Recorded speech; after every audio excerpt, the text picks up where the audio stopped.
ગુજરાતની 26માંથી 26 બેઠકો ફરી એક વખત જીતવી અને ન માત્ર જીતવી પરંતુ 5 લાખની લીડથી જીતવાનો સંકલ્પ વ્યક્ત કરી ચૂકેલી ભારતીય જનતા પાર્ટી 4 બેઠક ઉપર હજુ પણ ઉમેદવાર જાહેર નથી કરી શકી, જેમાંથી સૌરાષ્ટ્રની 3 બેઠક છે અને ઉત્તર ગુજરાતના મહેસાણાની કે જે ભારતીય જનતા પાર્ટીની રાજકીય લેબોરેટરી માનવામાં આવે છે એ બેઠક પણ હજુ બાકી છે. એટલે સૌરાષ્ટ્રમાં અને મહેસાણામાં ભારતીય જનતા પાર્ટી હજુ પણ ગૂંચવાયેલી જોવા મળી રહી છે. જો કે સૂત્રોનો દાવો છે કે સોમવારે મોડી સાંજે દિલ્હીની અંદર ભારતીય જનતા પાર્ટીની રાષ્ટ્રીય પાર્લામેન્ટરી બોર્ડની બેઠક છે અને આ બેઠકની અંદર 4 ઉમેદવાર નક્કી કરી દેવામાં આવશે, જેની જાહેરાત કદાચ સોમવારે મોડી રાત્રે અથવા તો મંગળવાર સુધીમાં થઈ શકે છે.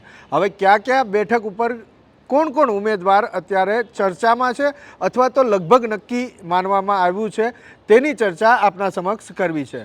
નમસ્કાર, એબીપી અસ્મિતાના સોશિયલ મીડિયા પ્લેટફોર્મમાં આપનું સ્વાગત છે. હું છું હિરેન રાજગુરુ. સૌથી પહેલાં મહેસાણા કે જે ભારતીય જનતા પાર્ટીની વર્ષોથી પોલિટિકલ લેબોરેટરી માનવામાં આવે છે, શારદાબેન પટેલ કે જે વર્તમાન સાંસદ છે પરંતુ તેમણે ચૂંટણી જાહેર થાય એ પહેલાં જ તે ચૂંટણી લડવાથી ઇનકાર કરી દીધો, સ્વેચ્છાએ તેમણે ના પાડી દીધી. હવે આ બેઠક ઉપર અનેક લોકોના નામ ચર્ચામાં છે પરંતુ સૌથી વધારે જે નામ ચર્ચાઈ રહ્યું છે તે નામ છે પ્રકાશ પટેલ.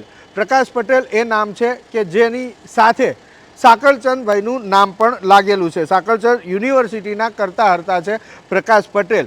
ત્યાં સુધી જ નહીં પરંતુ શારદાબેન પટેલ કે જે વર્તમાન સાંસદ છે તે પણ આ જ પરિવારમાંથી આવે છે અને ફરી એક વખત એ જ પરિવારમાંથી એક યુવા ચહેરા તરીકે પ્રકાશ પટેલનું નામ સૌથી વધારે ચર્ચાઈ રહ્યું છે અને લગભગ તેની ઉમેદવારી નિશ્ચિત માનવામાં આવે છે. આમ છતાં જો આ પરિવારથી બહાર હટી અને ભારતીય જનતા પાર્ટી જો કોઈને વિચારે છે ઉમેદવાર તરીકે તો બીજું નામ MS પટેલનું ત્યાં સૌથી વધારે ચર્ચાઈ રહ્યું છે અને જો પ્રકાશ પટેલ ઉમેદવાર ના હોય તો પછી MS પટેલ ઉમેદવાર હોય તેવું ભારતીય જનતા પાર્ટીના સૂત્રો દ્વારા માનવામાં આવી રહ્યું છે. ત્યાંથી આગળ વધીએ એટલે સૌરાષ્ટ્રની 3 બેઠકો બાકી છે કે જ્યાં ભારતીય જનતા પાર્ટી હજી સુધી પોતાના ઉમેદવાર જાહેર નથી કરી શકી. સૌથી પહેલાં સુરેન્દ્રનગરની વાત કરીએ તો સુરેન્દ્રનગર બેઠક ઉપર હજી સુધી ભારતીય જનતા પાર્ટીએ ઉમેદવાર નક્કી નથી કરી શક્યા. સૌથી મહત્વપૂર્ણ બાબત કે કોળી સમુદાયમાંથી કોઈ ઉમેદવાર હશે એ નિશ્ચિત માનવામાં આવે છે પરંતુ કોણ હશે તે હજી સુધી મગનું નામ મળી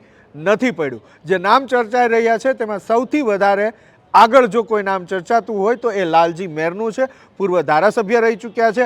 ભારતીય જનતા પાર્ટી અને ભારતીય રાષ્ટ્રીય કોંગ્રેસ બંને પક્ષનો તેમને અનુભવ છે કારણ કે બંને પક્ષમાં તેઓ રહી ચૂક્યા છે. આ ઉપરાંત પ્રકાશ વરમોરાનું નામ પણ અત્યારે સુરેન્દ્રનગર બેઠક ઉપર ચર્ચાઈ રહ્યું છે પરંતુ સૌથી આગળ ચાલી રહ્યું છે લાલજી મેરનું નામ.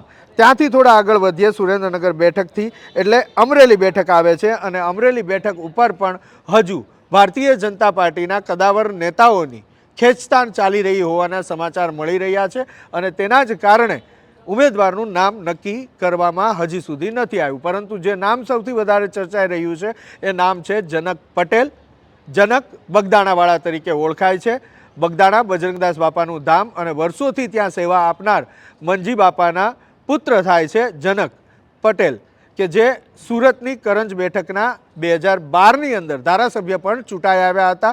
ધારાસભ્ય તરીકેનો પણ તેમનો અનુભવ છે. તેમના નામની ચર્ચા એટલા માટે અને તેની પાછળનો તર્ક એટલા માટે છે કે તેની કર્મભૂમિ છે સુરત અને તેની જન્મભૂમિ છે સૌરાષ્ટ્રનું બગદાણા. બગદાણા એ વિસ્તાર છે કે જે અમરેલી બેઠકની અંદર આવે છે. બગદાણા અને બગદાણાની આસપાસનો વિસ્તાર ચાહે તળાજા હોય, મહુવા હોય, ગારિયાધાર હોય, આ તમામ વિસ્તાર અમરેલી લોકસભા મત વિસ્તારની અંદર આવે છે અને ત્યાં ન માત્ર જનક પટેલનું પરંતુ ત્યાં મંજી બાપાનું સારું એવું વર્ચસ્વ છે. લોકો તેમને માનતા આવ્યા છે. થોડા દિવસ પહેલાં જ તેમનું નિધન થયું છે. હવે તેમના પુત્રને ભારતીય જનતા પાર્ટી અમરેલીથી ચૂંટણી લડાવે તેવી પૂરેપૂરી શક્યતા છે અને જો તેની જગ્યાએ અન્ય કોઈને ટિકિટ આપવાની વાત થાય છે તો સંગઠનમાંથી કોઈ નામ આવી શકે છે. પછી તે કિસાન મોરચાના હિરેન હિરપરા પણ હોય છે અથવા તો સંઘાણી પરિવારમાંથી પણ કોઈ હોઈ શકે છે. ત્યાંથી આગળ વધીએ એટલે જૂનાગઢ બેઠક. જૂનાગઢ બેઠકની અંદર ભારતીય જનતા પાર્ટીનો પેચ બરાબરનો ફસાયો છે કારણ કે વર્તમાન સાંસદ જે છે ચુડાસમા, રાજેશ ચુડાસમા, તેમનું પત્તું કાપવું છે પરંતુ તેમની સામે, તેમની અવેજીમાં, તેમની બદલાઈમાં કોઈ મજબૂત નેતા હજી સુધી ભારતીય જનતા પાર્ટીને મળ્યો નથી. તેને રિપીટ નથી કરી શકાતા, કારણ કે સ્થાનિક કક્ષાએ તેમનો જબરજસ્ત વિરોધ ચાલી રહ્યો છે. એટલે ત્યાં પાર્ટી મૂંઝવણમાં મુકાય છે. વચ્ચેનો રસ્તો કદાચ ભારતીય જનતા પાર્ટી કાઢી શકે છે કે ત્યાં કોઈ મહિલા ઉમેદવારને ચૂંટણી લડાવી શકે છે જૂનાગઢની અંદર. તે પ્રકારેના સમાચાર હાલ મળી રહ્યા છે. જોકે આજ મોડી રાત એટલે કે સોમવાર મોડી રાત સુધીમાં અથવા તો મંગળવાર સુધીમાં ભારતીય જનતા પાર્ટી આ 4 બેઠકના ઉમેદવાર જાહેર કરી દેશે. એટલે તમામ ચર્ચાઓનો અંત આવશે અને છેલ્લે તમને, મને અને આ વિસ્તારની જનતાને તેમના ભારતીય જનતા પાર્ટીના ઉમેદવાર મળી જશે.